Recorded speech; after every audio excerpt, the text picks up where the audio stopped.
फक्त या धन्यामुळं आमचे लोक त्यांच्यावर प्रेम सुद्धा करेल. ते प्रेम तोडायला एकटा कारणीभूत. याला जर सुखाचे दिवस जगायचे असले ना, याने नीट वागा. नसतं सामना माया सगळे, तू कुठं बी खेळ, मी तुला सोडणारच नाही. तुम्ही ते खरंच चांगला प्रश्न घेतला की कायदा सुव्यवस्थेचा बीड जिल्ह्यात बिघडलं. मी बी त्याविषयी, मला पत्रकार बांधव म्हणले त्याच्यावरती बोलायचं, पण ते मीच उपस्थित नव्हतो, त्यामुळं मला नाही बोलता आलं त्या दिवशी. खरंच सांगतो तुम्हाला, तो विषय काढला की उठला कोण, धन्या उठला पहिला. कायदा सुव्यवस्था म्हणलं त्याला माहिती आहे आपलंच लफड आहे सगळं बिडा पसरलेलं. हे फडणवीस साहेबांनी समजून घेतलं पाहिजे. त्याला वरती येऊ देऊ नका, मराठा विरोधात जाईल. सुमित्राताई, अजितदादा यांना स्पष्ट सांगतो, त्याला पुन्हा घेऊ नका, नाही मराठा तुमच्या पक्षाची राखरांगोळीच करील राज्यात. शिंदे साहेब त्याला नाही जवळ करीत, शिंदे साहेब असले घेत नाही, आणि मला वाटतं फडणवीस साहेब घेतील. कायदा सुव्यवस्था प्रश्न काढल्याच्या नंतर उत्तर द्यायला पाहिजे ना. पत्रकारांना बोलू देत नाही याचा अर्थ मोरखी असते. बीड जिल्ह्यातली कायदा सुव्यवस्था बिघडवणारा मोरखी असते, आणि गोरगरीब वंजारी अडचणीत आणण्याचं कामच त्यांनी केलं. आणि फक्त लाभार्थी टोळीनं चांगली जात असणारे आता आमच्या मराठ्यात आणि त्यांच्यात एकदम मायाचे प्रेमाचे संबंध होते.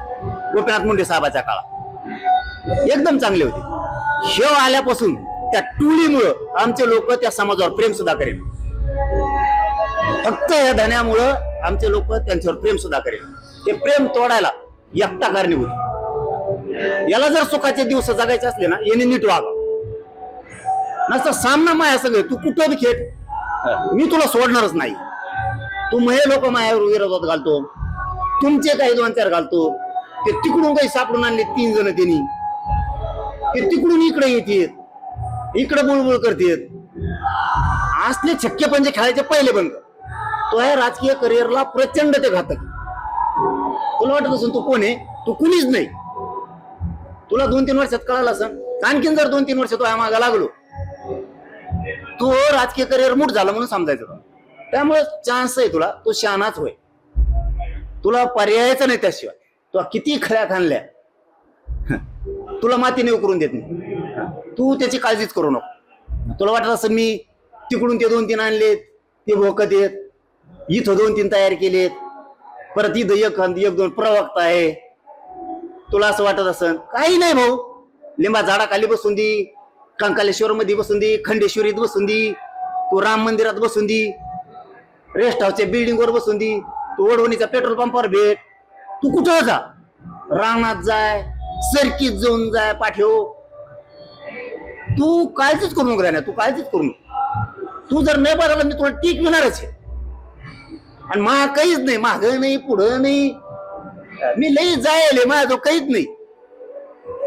पण तुला मात्र मी गुडघ्यावर टिकविणार. आज तुला टिकवलं, तुला चांगलं माहिती. तू तेवढ्या बाबतीत हुशार आहे, मला चांगला माहिती. तुला चांगलं माहिती हे टिकवू शकतो. आणि तू जर ही गैरसमज करून घेतला, मग काहीच होत नाही, तेव्हा तू संपलेला असणार. तू बदल, तुला सांगतो तू बदल, तू नादी लागू नको. आणि तू बीडची गुन्हेगारी थांबवायसाठी जो चुकीचा असेल त्याला सरळ म्हण, हे चुकीचा आहे, याला जेलमध्ये गेला पाहिजे. तुझ्या जातीचा असू नाही तर आमच्या असू. आम्ही कसं म्हणतो, गुन्ह्यांचं प्रकरण झालं, त्यात ते ठोकून सांगितलं, लेकरू गेलं त्यांचं, तर मध्ये गेले पाहिजे सगळे. तू वाचितो त्याच्यातच आणखीन प्रकरण आहे काहीतरी बलात्काराचं, ते पण मला कळाले. ते नाही का आरोपी सापडत, त्याच्याविषयी बी बोल, ते विषयी बोल ना. की भुलेंचा बंधूंचा खून झाला, जेलमध्ये पुरे गेले पाहिजे. पण ते कोण आहे का बलात्कार करणारा, त्याला सुद्धा तो म्हणायला पाहिजे, चल त्याला धरून आणा, ते पुढे. तुमचेच आरोपी कस काय तो जवळचे फरार होते, आमचेच कस काय पटकून सापडते? कारण आम्ही समर्थन करत नाही. तू समर्थन करतो, त्याची क्लिप काढा. ते आता तुम्ही पत्रकार बांधव, भुले बंधूंचा ज्यावेळी तो सांत्वन करायला गेला होता, हे तर आमच्या डोक्यात नव्हतं, खरंच नव्हतं. मी लई जबाबदारीने बोलतोय, आमच्या डोक्यात बी नव्हते. भुले बंधूचा खून झाला ना, त्या लेकराला न्यायच मिळाला पाहिजे, सगळे आरोपी जेला सडले पाहिजे पुरे. पण तिथं महिलेवर सुद्धा एक बलात्कार झाला. अशा बातम्या तुम्ही दाखवल्यात, मी मनाचं म्हणत नाही. तो आरोपी अटकच का होत नाही? तो आरोपी अटक करा धान्याने म्हणलं पाहिजे. का म्हणलं पाहिजे त्याचं कारण सांगतो. तिथं सांत्वनपर भेटीला गेलेला असताना तिथं तो म्हणला की दुसरा बंधू ज्यांचा ज्या बांधवाचा खून झाला त्याचा बंधू म्हणे इथं माने नावाचा पोरग आहे, त्याला आपल्याला सांभाळावं लागेल असं करत तर धन्याची दमून तू हो हो त्याला सांभाळावं लागणार आहे. बलात्कार करणं समजतो का तू? बघा त्या बाईट काढून आहेत का नाही. तो म्हणायला पाहिजे तिथं चल मध्ये गेला पाहिजे, ठेवायचा नाही. आणि तो कोणाकोणाचा बलात्कार करून संपर्कात आलाय तो सुद्धा एसपीने धरले पाहिजे. एसपीने सुद्धा कोणाचं ऐकायचं नाही. माझं नाही, त्यांचं नाही, कोणाचंच नाही. न्याय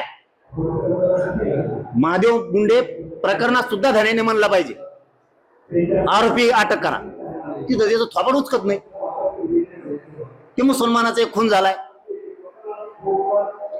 रफिक खान का काय तो फिक खानचा त्याच्याच मानव धर जमत नाही का?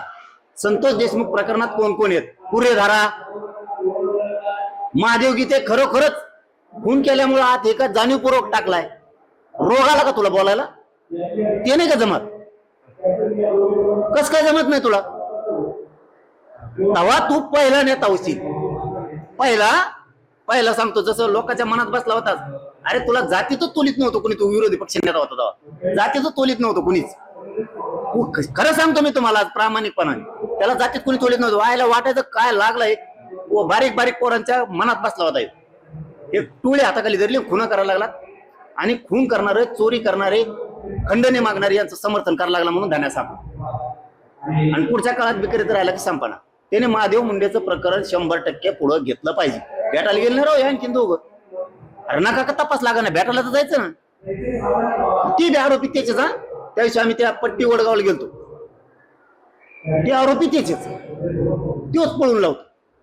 मी तो आहे पाठावर वाचे, तू काय अर्जी करू नको. तू जवळ आता आहे तो बोलायला ठेवलेत ना प्रवक्ता एक तो हा, आणि त्याला टीम जोडायला लावितो. संभाजीनगरलाच पाठवतो कॅनॉटला. ते कॅनॉटला बुटाड घ्यायचं म्हणलं तू वावर एकाची इतकं मागे यात आणि पिशी भरून आणते त्याला. बेटे आम्ही माझा घातपात करणाऱ्यांपेक्षा करून घेणाऱ्याला मी दोष देतोय म्हणून बोलत नाही त्यांना काहीच. नाही तर त्यांचं बी लय माहिती आहे मला. महाराष्ट्रातील सर्व बातम्यांचे विश्वासार्ह व्यासपीठ सकाळच्या सर्व सोशल मीडिया प्लॅटफॉर्मला लाईक, फॉलो आणि सबस्क्राईब करा. तसंच सर्व नोटिफिकेशनसाठी बेल आयकॉन प्रेस करायला विसरू नका.